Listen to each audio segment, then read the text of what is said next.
సోదరీమణులకి, తెలుగుదేశం నాయకులకి, కార్యకర్తలకి, అదేవిధంగా బీజేపీ నాయకులకి, జన సైనికులకి అందరికీ నా నమస్కారాలు తెలుపుకుంటున్నాను. మీకందరికీ తెలుసు, నేను ఉమ్మడి ఎన్డీఏ ఎమ్మెల్యే అభ్యర్థిగా కోవూరు నియోజకవర్గం నుంచి చంద్రబాబు నాయుడు గారి ఆశీస్సులతో మీ ఆడపడుచుగా మీ ముందుకొచ్చాను. అదేవిధంగా ఎంపీగా వేమిరెడ్డి ప్రభాకర్ రెడ్డి గారు పోటీ చేస్తున్నారు. మా ఇద్దరికి మీ పవిత్రమైన అపూర్వమైన ఓటు సైకిల్ గుర్తు మీద వేసి మమ్మల్ని ఇద్దరిని గెలిపించాలని మిమ్మల్ని అందరినీ కోరుకుంటున్నాను. అదేవిధంగా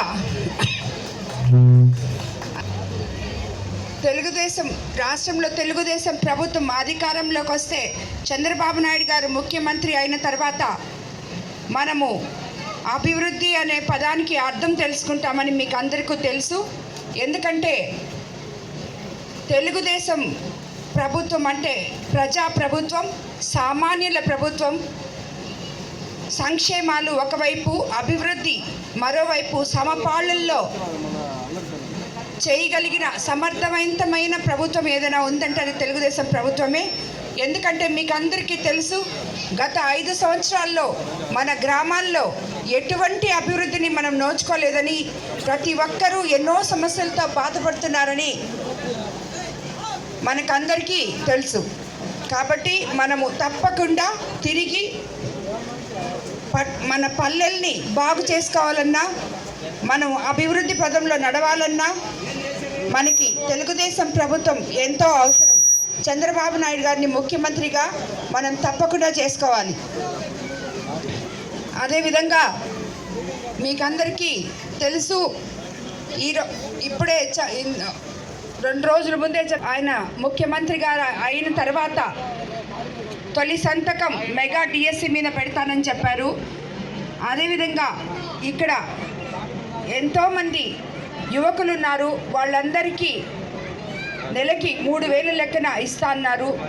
20 లక్షల జాబ్లు ఇస్తానని చెప్పారు. మహిళలు ఉన్నారు ఇక్కడ, మహిళలకి ఎన్నో ఉచిత పథకాలు ఇచ్చారు. ఉచితంగా మీరు బస్సులో ప్రయాణం చేయొచ్చు. 3 గ్యాస్ సిలిండర్లు ఇస్తున్నారు. అదేవిధంగా ప్రతి నెల 1,500 రూపాయలు ఇస్తున్నారు. తల్లికి వందనం పేరుతో ఇంట్లో ఎంతమంది బిడ్డలు ఉన్నారో అంతమంది బిడ్డలకి 15,000 లెక్కన ఇవ్వబోతున్నారు. అలాగే అవ్వాతాతలకి 3,000 ఉన్న పెన్షన్ 4,000 చేయబోతున్నారు. వికలాంగుల పెన్షన్ 6,000. మనకి రాబోయే జూన్ నెలలో 3,000, 4,000 కలిపి 7,000 మొదట అవ్వాతాతలకి పెన్షన్ ఇవ్వబోతున్నారు. అదేవిధంగా మనకి ఈ వాలంటరీ సిస్టమ్ అనేది మనం తీసేస్తామని చెప్పి ప్రజల్ని అపోహలో పెడుతున్నారు ఈ ప్రభుత్వం వాళ్ళు. అలాంటిది ఏమీ లేదు. వాలంటరీ సిస్టమ్ అలాగే కంటిన్యూ అవుతుంది. మనము వారి వేతనం కూడా 5,000 నుంచి 10,000 వరకు చేశాము. కాబట్టి మనకి అదేవిధంగా రైతులకు పెట్టుబడి, నేను ఇప్పటి వరకు వెళ్ళి చూసిన ప్రతి గ్రామంలో నీటి సమస్య ఎంతో ఉంది. అది తీరాలంటే మనకి తెలుగుదేశం ప్రభుత్వం తప్పకుండా రావాలి. అలాగే బీసీ రక్షణ చట్టం తేబోతున్నారు. అలాగే పోర్ట్ రిచ్ ద్వారా ప్రతి పేదవాడిని సంపన్నుల్ని చేయబోతున్నారు. చేనేత కార్మికులకు ఇక్కడ పాటూరులో నాకు తెలిసి ఈ మాల చూస్తే ఈరోజు చాలామంది చేనేత కార్మికులు ఇక్కడ ఉన్నారు, ఎంతో అద్భుతంగా చేశారు. ముందుగా వాళ్ళకి నా ధన్యవాదాలు.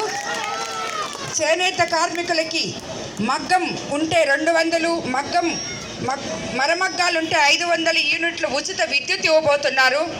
అదేవిధంగా కరెంట్ ఛార్జీలు మీకు పెరగవు, ఈ ప్రభుత్వంలో పెరిగినట్టు. బీసీలకు 50 ఏళ్లకే పెన్షన్ వస్తుంది. ప్రతి పేదవానికి 2 సెంట్లు ఇళ్ళ స్థలం ఇవ్వబోతున్నారు. అదేవిధంగా మనం ఇల్లు కూడా కట్టుకోబోతున్నాం. పెళ్లి కానుక కింద 1,00,000 రూపాయలు. విదేశీ విద్య మళ్ళీ వస్తుంది. యువకులకి అందరికీ విదేశీ విద్య మళ్ళీ అందించబోతున్నారు. సంక్రాంతి కానుక, క్రిస్మస్ కానుక, రంజాన్ తోఫా వంటి పండుగ కానుకలు కూడా వస్తాయి. ఇన్ని సంక్షేమాలు మనకి తెలుగుదేశం ప్రభుత్వం వస్తే రాబోతున్నాయి. అదేవిధంగా మనము అభివృద్ధి కూడా చేసుకోగలము. కాబట్టి మనము తప్పకుండా తెలుగుదేశం ప్రభుత్వం అధికారంలోకి తెచ్చుకోవాలని మీకు అందరికీ మనవి చేసుకుంటున్నాను.